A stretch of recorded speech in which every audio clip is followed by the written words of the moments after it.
You know, nime realize ije kuna generation nyingine iko na another translation ya kunyonga, but yetu ni kunyonga tu. Very important. To clarify, kunyonga watu. I think hii generation nyingine tuko nyuma kidogo hivi, we left kunyonga as hanging. Itu ni ile kamba nini, hapo ndio tuliachia, kumbe revolution ime happen na tujajua. Sisi tuko ready for audit right now, na ikue published in the public domain. That's how confident you are. Yes. Me, I am ready to be audited. Hata ninaweza ongelelea David. Tunataka kuauditiwa. Na tuwezikue published. We are very clean. We also want the chase cars to clear the roads for us, which hatujapewa. Hiyo ndio unasikia kisa zingine pale nje tunasema ni aje hii mambo ya security haina balance.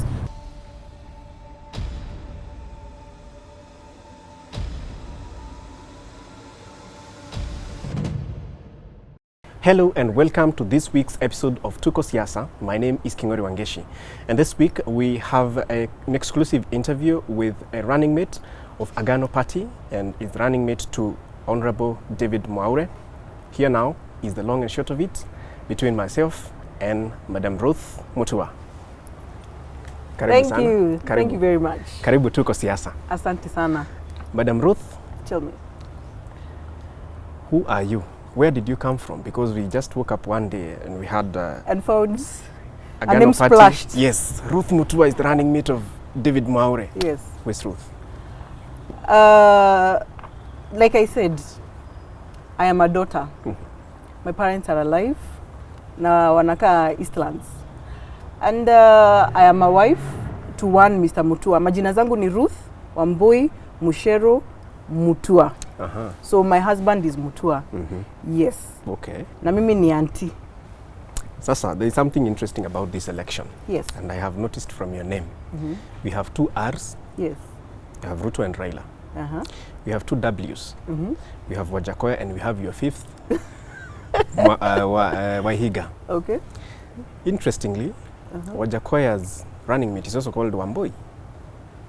There's a lot apparently there's a lot in common because nime realize the husband to Justina shares a name with my husband. She has done, I think she's having some, she has a diploma in supplies management, which I also have.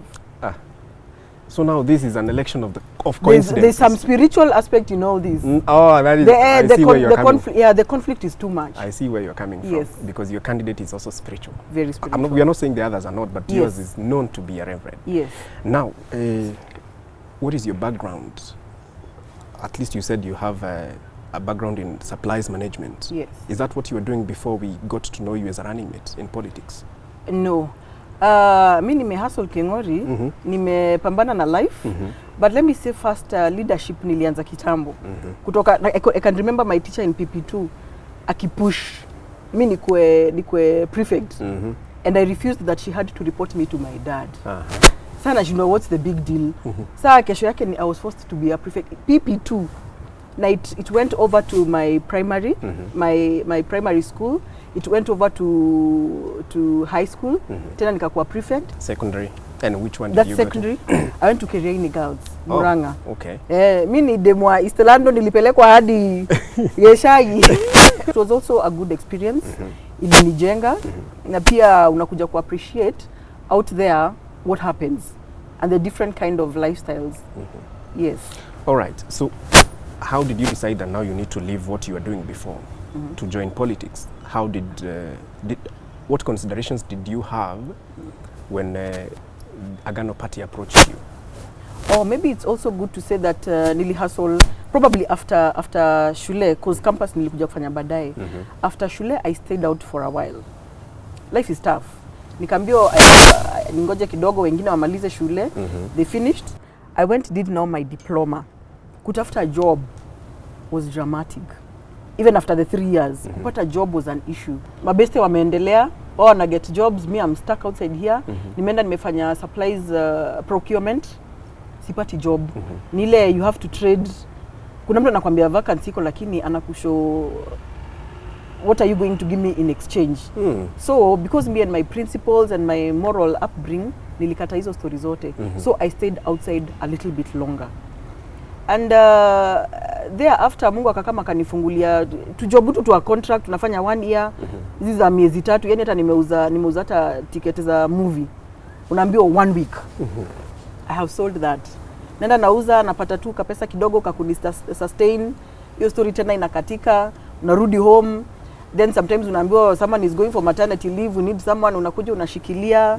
Then to fast forward all this, nikakuja nikapata job ya shop. A communication shop, but for an individual. Ya kuuza airtime na masimu. So from there I was able to get a vacancy na Orange. But then it was Orange. It was a French owned. So hapo ndio niliingia on a contract basis. I did well. Na nikaingia sasa Orange as a permanent now in the corporate world. Hapo sasa ndio niliingilia corporate world. Na sasa nilichukuliwa kwa sababu niko na background ya mambo ya masimu and a bit of the datas and all. So I come in as a sales agent. Then I got elevated because of performance. Nikakuwa mtu wa customer care. Nikakaa pale kama 2 years and a half. Good performance. I got recognized. Then again I was poached to a different department. Ya sales, enterprise division. Sasa hapo ndio nilika almost 8 years. I've been there 8 years. Then at around 2018 nikatoka, which is the current Telcom. Nikatoka. So kutoka nje, hustle hapa na pale, biashara, and by the time ninatoka, COVID hits. Kwa hivyo life inakuwa hard, inakuwa much harder. So I'm patient. Mimi ni mtu najua mambo ya Mungu. So I sit patiently, but as much as I'm sitting patiently, natafuta job. Lakini job has come. Nenda interviews, but some of them are asking for too much compromise. My values again. Even when you are... Yes, even with my experiences like you experience like that. By the time nilitoka 2018, nilikuwa na over 9 years. By the time nilikuwa ninatoka, without counting the contract period. Ninatoka na bado, my papers are showing all this experience that I'm having, but bado...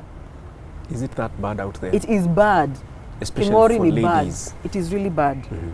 Even when I had the supplies management certificate, the diploma, sorry, people want to trade in. You either trade in with money, ama you trade in relationship. Na mimi hiyo maneno siwezani nayo. My Christian values, my morals, my upbringing, mimi ni mtu wa church. Kwa hivyo hiyo singeweza kuambatana nayo. And the best is that I had very supportive parents.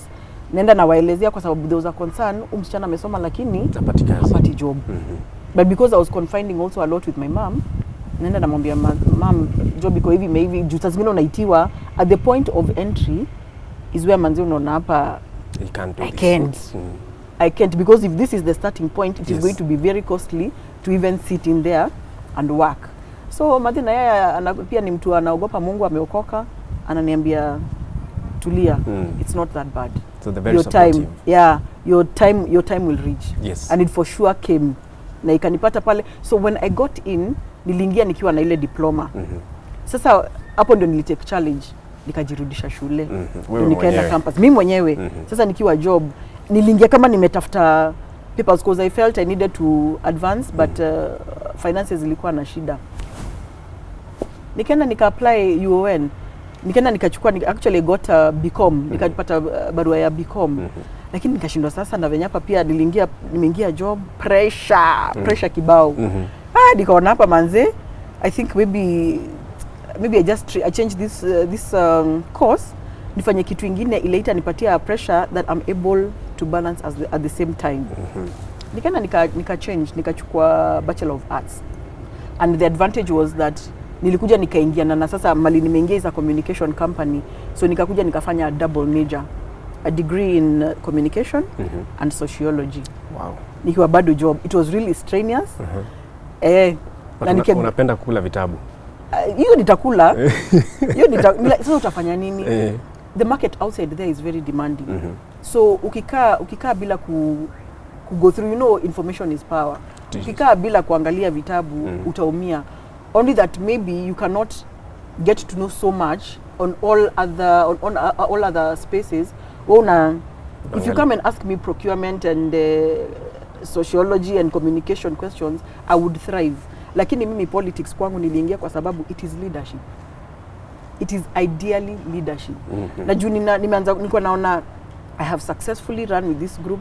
Nimefanya hii group, nimefanya then I'm just picked randomly. Naona then you have the qualities. Why not? Yes. Why not come and change this country? Mimi naona vijana wanaumia hapa hivi. Mimi ni mtu wa Koma. Nimeelewa Koma. I am born in nimezaliwa Umo. Then tukahama. Tukaenda Koma. But the better part of it, mimi nimeishi Koma. Yeah. So na nimeona vijana venye wameumia. And ume experience. I have experienced, nimewaona. To date, tuseme tu Mungu pale alinisaidia to be where I am. But to date saa zingine ninaenda napata the same guys. Same guys. Na si ati mtu ana makaratasi, mtu amesoma. Lakini ile biasness iko hapa hivi kwa field is just too much. It is just too much. And that is what you aspire to change when you get into power. Absolutely. Yes. Na ndio sisi tunarun na corruption.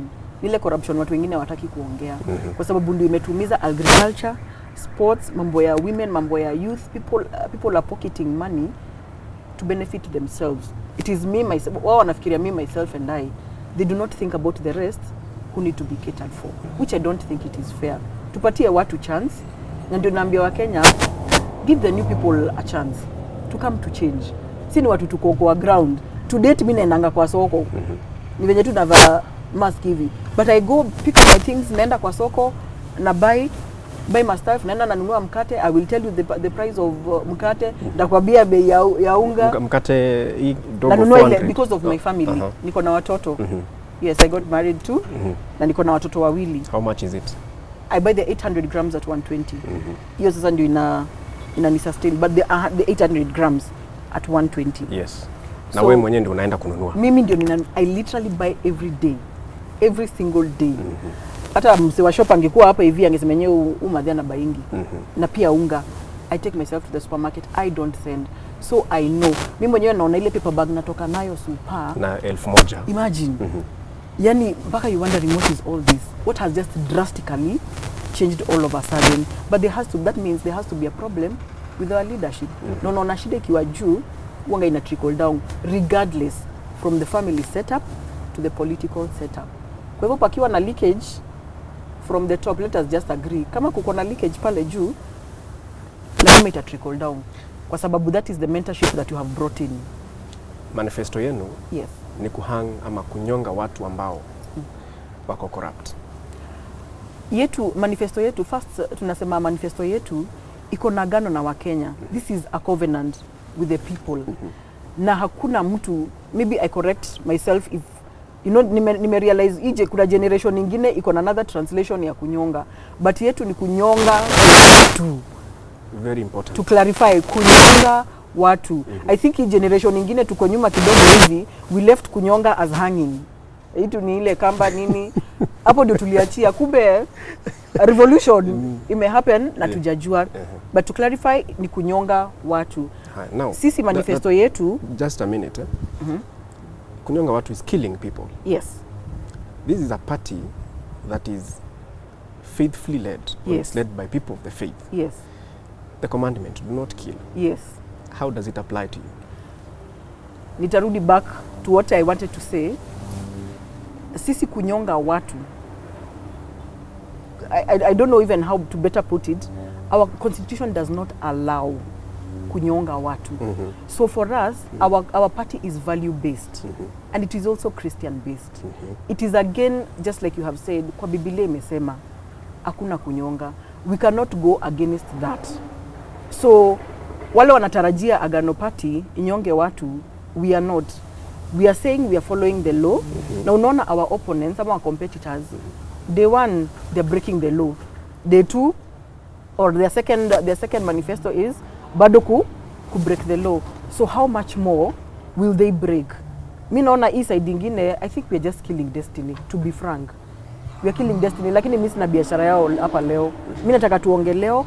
For us, we are protecting the law. Imesema hakuna, we just need you to face the law. You know what your issues are. Unaingizwa ndani. You pay the cost of what you have done. Nothing about breaching or kubadilisha route. Hakuna story kaa hiyo. Hapana. So now are you reversing on hanging people, hanging the corrupt? We have never said we are going to hang any corrupt. We do not even have a policy on hanging corrupt. And the constitution is what guides us.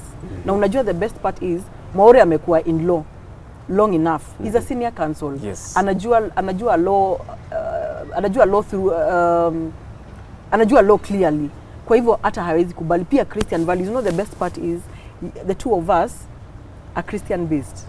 Lakini hatujakuja hapa kusema ati sisi tu ndio we are the good and very spiritual people. Hapana, we respect other religions. Lakini law ndio inatu guide sisi. We are not planning to breach from day one. Okay. Yes. There's something else that is interesting in your manifesto about getting the wealth that is out there back to the country. Yes. How will you do that? On 15th July, the 5th, mi namitanga the 5th because I do not have another 5th. The 5th, David Mwaure Wahiga aliandika barua na akaandikia UN na the countries out there. They are looking for goodwill to bring back the money. It is out there in the public domain. Kwa hivyo sisi tunangoja wakati ifike. Already we have initiated a process because hakuna hii economy na jumpstartiwa na nini. Let us be frank. Apart from ile pesa ilitoka kwa report ya 2 billion inapotea every day. How long will that sustain us? We need to get the money that is out there. Ile pesa ni individuals wameweka.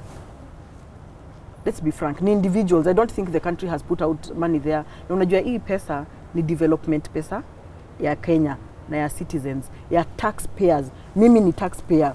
So my money or part of what I have been contributing has been hidden out there. So that is why we are initiating and negotiations zinaanza na those countries to bring back. There's even countries that are having goodwill kurudisha. Ni tu hawana mse wa kupea. Juu watu wengine wale wako na pesa nje ni wale wako in power. Yes.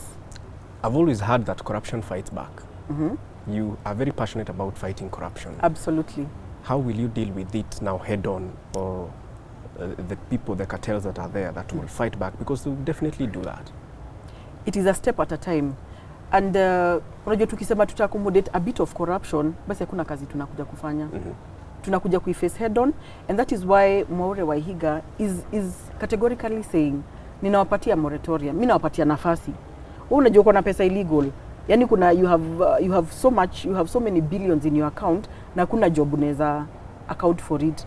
Mimi nawapatia moratorium 60 days mrudishe do. We have that space. Tunapatia na hiyo nafasi watu warudishe do. Ule sasa hata rudisha, sasa ndio ana face the full force of the law. Hapo si hata sio sisi, ni law imestipulate. Na ndio pia alisema atapatia watu wengine kama EACC, the anti-corruption body, atawapatia more powers. All this time wamekuwa kiitwa toothless dog. Sasa anataka kuwapatia the teeth. He wants to give them power ndio waweze kushika watu na waprosecutiwe the way they're supposed to be prosecuted. Okay. Now, there is what I like calling the deputies' curse. The deputies' curse. Governors and their deputies, they're at loggerheads. Most of them. Yes. Look at the national level right now. The deputy and the president, they no longer see eye to eye, so to speak. Yes. What will happen between Wahiga Mwaure and Madam Ruth, Deputy President Madam Ruth Wambui? You know, maybe the one mistake that happened is watu pale walienda wawili, the different interests. So ukikosa kuprotect interest yangu na wewe na kuhit back. I think that is where the first gap came in. Mimi na Mwaure na David Mwaure tunaingia with one interest to change the things that have been happening around us. Tunataka kubadilisha tu venye vitu zina run. We want just clean. Na ndio tunajiita the badilisha team na uongozi mpya. Remember, we cannot retain the people who have messed us up. Yani the economy, ona vile Sri Lanka kume happen. Yani mpaka the president amehepa. Surely. Me and Mwaure are having one common interest. We are not protecting, sikuji kuprotect mali yake. Surely we can't even announce how much we are worth because it is too little to even announce. We cannot. Sasa hapa tunakuja tumeshikana mkono kuchange the history of this country. Malawi, Lazarus, president wa Malawi, he's come in, amekuja mpaka akafuta, ametoa powers ya deputy hata akamtoa job. That's the kind of goodwill that we need. You stand firm on the rights and the constitution that you want to implement in this country. Malawi president amefuta, ametoa watu. Unashikwa na corruption, you're out. That is the kind of thing that we want. We are not coming in to compromise. Si tunakuja kusaidia wa Kenya, the youth, the women, the people who are disabled, and everybody else out there. Wakenya wako at interest for us. What would be your review of the vice presidents who have been there and now the deputy president, and who would you say that you admire, would want to be like in that category? Here in Kenya? Yes, or even abroad, but let's first look at those who have been here in Kenya. Now who would I really have one? Is it that bad? I think it's bad. It's bad because sababu watu hata mimi nime-elect. I mentioned I have voted like for the last 2 decades. So nikijaribu kuangalia ni nani ame do well, I don't have a very good benchmark for that person. Sina. The only person I can really pick out well is Mwai Kibaki. Mwai Kibaki ninaweza pick out without even contradiction, without even a second thought. There was the Mwai vice Kibaki president to President Moi. He was the vice president to President Moi. Yes, at some point, yes. Yes. But you know, I might not have so much of his history. Maybe sijafuatilia your part, but I know he's a go-getter. He works hard and he was working for the interest of the Kenyans. Hiyo ndio kitu kingine sasa watu wanaendelea. Na sasa naona ni kama tunafaa kurudisha Kenya back to pick up what he left. Unfortunately, what he left probably move backwards. Manze tumejiongezea madeni so much that the government that is coming in inakuja kwanza ku clean up. And that is why tunajaribu kuavoid mambo ya kusema 100 days. Mnatufanya nini 100 days? The country right now is so strained. I will lie to you naambia agriculture, sports, nini, pesa iko wapi? Kama kutakuwa na pesa, ni nyinyi nitatoa kwa hiyo pesa, nita make sure mmelipa hiyo pesa by taxation going up. Already tuko in a fix. You sound like you're saying we are where we were in 2001 or 2002. The status of the country back then, before President Kibaki came in to restore. I think in a worse situation. It is worse? I think we are in a way worse situation right now. Kama grandmother, even so many other people, there are people who have brought up their kids na majani. Lakini saa hii, hata majani yote, first grade, inaenda nje alafu inakuja kama imebrandiwa. Really? Are we helping anyone here? Sisi ndio tunafaa kwanza kuenjoy, then let whatever comes from here, wacha itoke nje. Na itoke hapa ikiwa branded. Let it go out as a Kenyan product. But it is going out and coming in with a different name. Those are the things that we need to kill in here.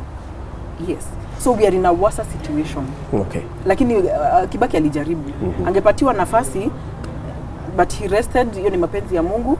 Kama angepatiwa nafasi, probably would be just maybe a bit better. I wouldn't tell much, but he did some good work.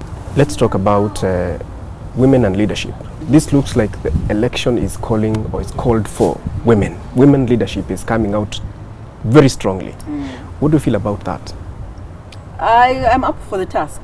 Ni wakati wa mama saa hii. Juu mama ndio atatetea youth.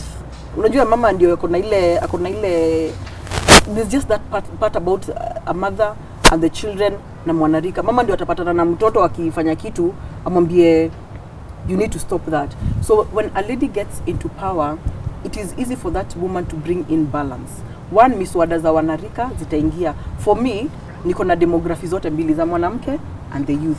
Kwa hivyo nitaweza kukaa pale ndani nisikie stories za wanarika niseme you guys, you're not even protecting us. You're not protecting us. Wamama pale hivi, watu wananyang'anywa mashamba ati Hazi amedai. Kwa nini? You see, if there's 2 men inside there, possibility ya kututetea, and you know we are the most in this country, kwa tukifanya census, ladies are more than the men. Kwa hivyo lazima tunahitaji mtu letaka pale mbele aweze kutetea pia ladies. Tunanyang'anywa mashamba, we are being battered the way we want to be battered, lakini pia mama ndio atakuja pia tetea the girl child and the boy child. Ni mama tu anaweza fanya hiyo, atafikiria about the two. Yes. I want to touch on women leadership, and I'll start with the first lady. She is very passionate with health, yes. Beyond Zero. I think Madam Rachel Ruto is also passionate about savings. There was an organization, Joywo. Yes. What is that one thing you'll be known for as Ruth, as the deputy president, but you're known for a cause? I think for me it would be just to improve, especially the health. Watu wanaumia. I do not want to come up with a big, I do not want first to state something that is so big that is not even achievable. I can only come to improve what we have right now. Health status yetu ni mbaya. Tuko na mahospitali, haina pesa. Kuna regions hata hospitali haziko, they have to move too far. Hawezi pata hata services. There are people living in Malindi.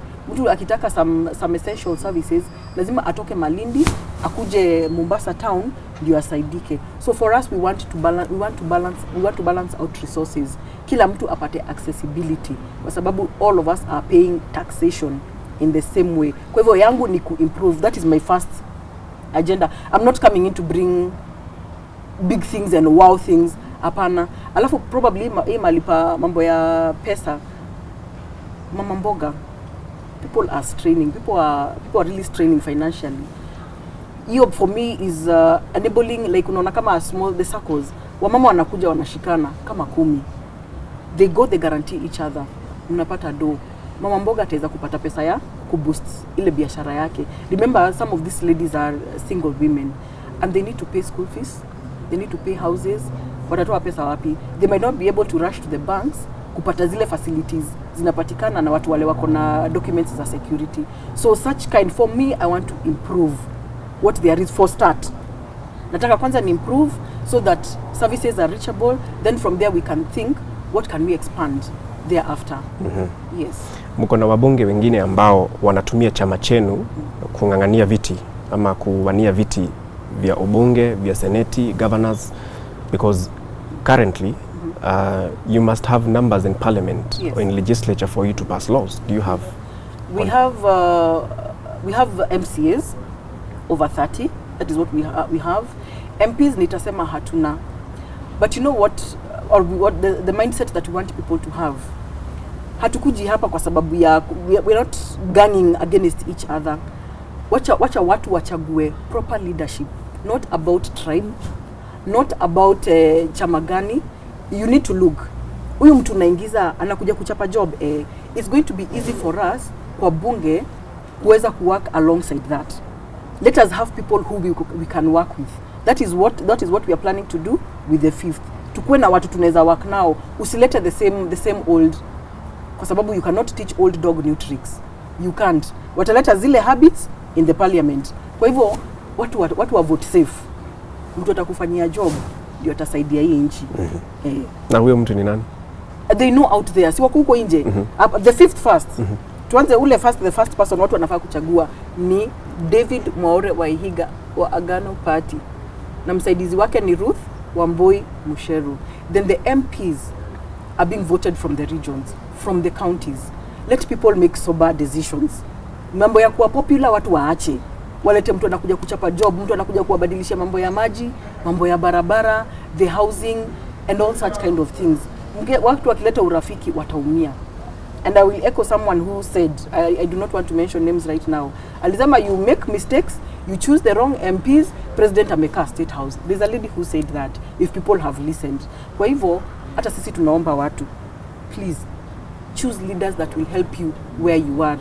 Na unajua policy moja tunataka kutengeneza ni, tunasukuma pesa nje in the counties. When wakafanya tunasema pesa mashinani, they will be able to make decisions from the ground.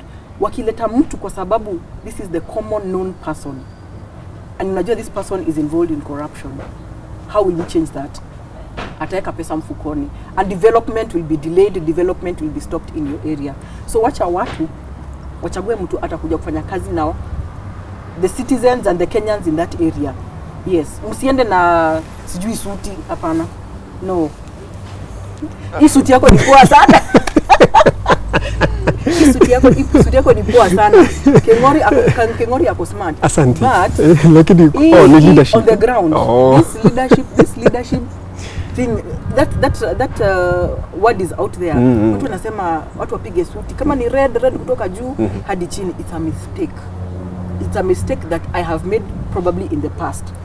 It has costed us what we're having right now. So you are the freshness that the country This needs? is the change that we are coming with. Hawa ni watu wa kubadilisha. Hatuna track record ya corruption, as in sisi tuko free for audit. Tukiongea hiyo ukisema hamna track record ya corruption, eh? Yes.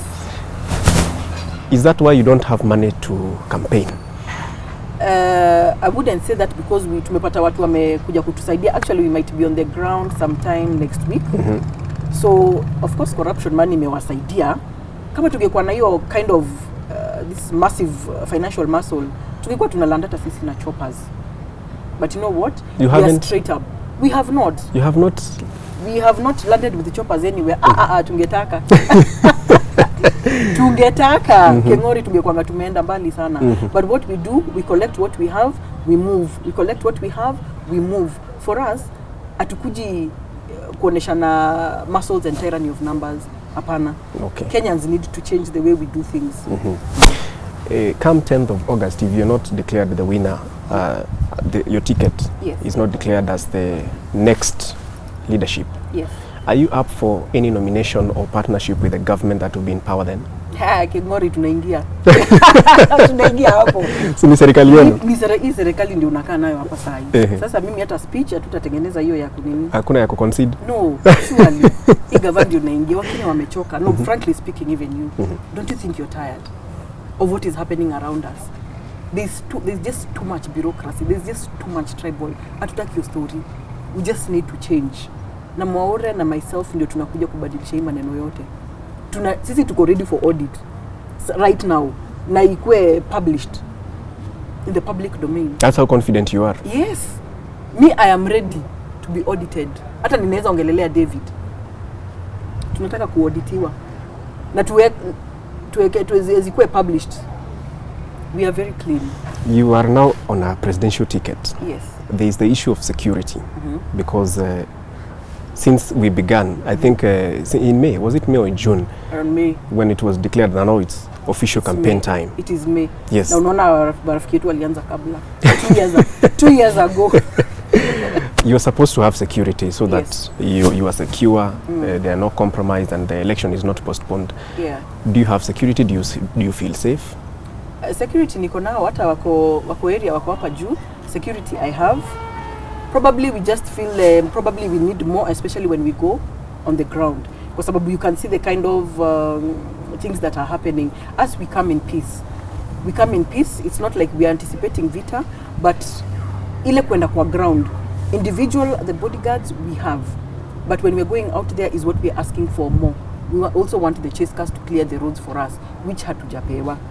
Hiyo ndio unasikia kisa zingine pale nje tunasema ni aje hii mambo ya security haina balance.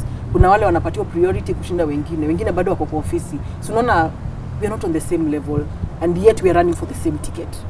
Yes. Lakini security niko nayo. Hata I think hata wengine walionekana hiyo siku. Sawa. Two final questions. One is local and the other one is international. What will you do about the insecurity in areas that we have cattle rustling? Me first of all naona ni kama hao mapolisi wetu they need to be more, wanahitaji kupatiwa some more machinery, some more motivation. Nani ajui hao watu sometimes they're not really paid so well. We need some motivation.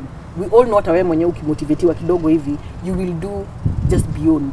And you know pale some of them wanashikana na watu wengine because there's an exchange of goodwill. So pale our agenda is tunataka wa polisi wapatiwe machinery 1, 2, let us motivate them, to motivate mfuko ikiwa motivated hata unajua job description you deal. Yeah. Okay. You deal, yes. What is your foreign policy like?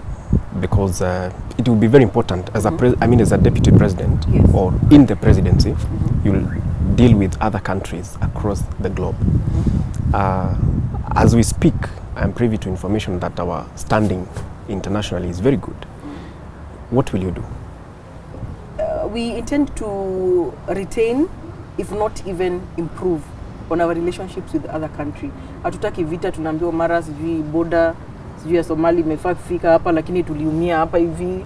Hapana. For us we want to improve and we want to even exceed our relationship.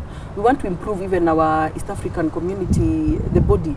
Kwa sababu hapa ndio tunafaa sasa kwanza kusaidiana. One, for reasons that chakula. Kuna mtu akona mahindi kutushinda. So why should I go mbali sana where else I can help my neighboring country? Such kind of things are what we are aspiring to do. The East African, unaona sasa Congo iliweza kuingia ndani. We have a very strong bond. Tusaidiane just as much as create more relationship and better relationship with those that are outside. What is your message to that young girl who is watching you, looking up to you because you've come out to say that I want to be a leader in this country, I want to be the next deputy president? What would you tell her? I will tell that girl she has an equal right, one, to even sit where I'm seated. So she does not need to give up. You do your bit, let that girl work hard, please attain your goals. The sky is no longer the limit. That is what I'm saying. We were saying that it is the limit, but it is no longer the limit. Let us break the glass ceiling. We chapa job venye inafaa kufanya, we soma, be informed in whichever way that you need to be informed, and let the people know that hii kit is not designated for a few. Kingori hata wewe mwenyewe unaweza kama nimekaa. You can be titled as I am titled. Kwa hivyo yule msichana ako pale nje asiogope. You face the issues that are out there. Do not own up, do not give up, and take up the challenge as it is. Hold your moral values. Please hold your moral values, because if you compromise, your destiny at some point is cut off. Unajua pa inakuanga story ya destiny. Sasa pale lazima mtu stand up for their right. What are you worth? Do you know that are you balancing yourself by giving yourself up? Unajipeana kwa mtu ati kwa sababu ya job. Hapana. Unafaa kustand up unasema just like others, Ruth amepata job, I have not compromised with anybody. Kwa hivyo hata wewe mwenyewe you do not have to compromise. Mimi nilikaa nje bila job for a very long while because I did not allow anybody to compromise with me. Kwa hivyo tafadhali, do not own up to anybody, do not own up to anybody's request. Physical, financial. That is why we are coming in to change that system, that mentality. Wanawake waache kufikiria lazima it's a give and take. It is not a give and take. Hapana. Work hard. Do what you need to do. Stand up right, stand up tall, and hold your head up. And you're gonna go places just like I am. Nilizaliwa hii Kenya, nilianza Umoja, na saa hii niko kwa ballot paper na David Mwaure Wahiga. So there's nothing impossible. Please, let us push forward. You've talked to that girl. She should be focused and upright. Yes. What is your manifesto saying about the education sector? Because yes, CBC was introduced the other day. There is a lot going on about it. What is your take? Kingori, CBC, we will not say we are scrapping it out. For us, we are bringing in professionals. We sit down. We know part of it is a burden. Mimi ni mzazi wa CBC, so I know what it entails. Lazima naenda nyumbani napata nimeambiwa nitengeneze a certain item or do a certain activity at night. So tunajua pale kuna mali imekuwa very strenuous. So for us, tunataka tukae chini na professionals. Tuangalie what do we add, what do we remove. It is a very good system. Kwa sababu remember, ule mtoto hako mzuri sana na books. Ule mtoto si mpoa na books. Kuna mahali anapata pa kutengeneza vitu, kutumia mkono na artwork, na unaona yenyewe mtu hii anaweza kosa kuthrive hapa, athrive hapa, but kuna place tu inahitaji revision. Hiyo kuna place inahitaji revision, and again for us tunataka pia kupeana free education from the lower levels to the high levels. Kuna watu wengi wameshindwa kuingia kampo and they are very bright children. Kuna chali mwingine tulipatana naye Kikuyu, and I think hata alikuwa kwa magazeti. I think he's called Amwangi. Anavuta mkokoteni and he's having a degree, anauza ngwashe. You know, I bought for him because I know the cost of you having gone to school. Hizo burning the late night oil. Alafu nakuja kusukuma mkokoteni. They are touts, they are doing so many things. So to enable all this, tunataka kupatia watoto free education all the way to the university. Na unajua hata the unfortunate part also, ama let's just call it the unfortunate for now, huwezi pata help until uingie. Unaona? So already hauna school fees. Kwa hivyo help hata huwezi pata. Kwa hivyo sasa unaona, if we get you in, you can get your help if at all you really need it. But I don't even think you need it, because if I'm giving you free education, help, I don't think might be required. Of course kuna private universities, them they can benefit from that. Lakini tunataka kuna watu tu wamefungiwa just because they're strained in their finances. That is now what we are coming to resolve. Okay. Yeah. Now, this is your camera. Ask for votes from Kenyans. Dear Kenyans, men, women, children, inclusive of all people with disability. Agano Kenya inakuja kuleta mabadiliko ile mmekuwa mkingojea. You know our economic status. Na sisi ndio tunakuja kama watu wale wapya, watu wale wanakuja kuleta mabadiliko. The fifth, David Mwaure Wahiga, na mimi nikiwa msaidizi wake, tunakuja kuleta mabadiliko ya the corruption. We are coming to change the perception of the way things have been running. We are clean people. We are the new leadership that we are coming in with. Tafadhalini wa Kenya, tunaomba muweze kutuchagua. From the 10th, you will see the change and the impact of the decisions that you will have made. Remember, you're the bosses. Remember, hata kwa Biblia, Goliath hapa kwetu ni corruption. David wetu ako na ile mawe moja. Na hii mawe moja is your vote. So we need that stone to hit and drop down Goliath. Your kura itabadilisha hii maneno yote. Tupatieni kazi and we will be accountable for what we will be doing. Thank you so much. Please maintain peace. We have life after 10th.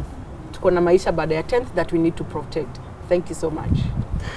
Nice wordplay there with Goliath and David, corruption and your David. Yes, we have a David, we have an actual David. Na ile mawe ni kura.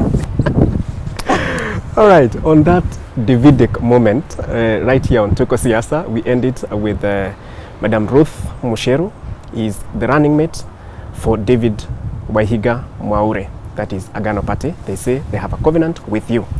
Now for them to be in State House on 10th, it's up to you. My name is Kingori Wangeshi. Until next time, goodbye. Let's keep peace during this elections time.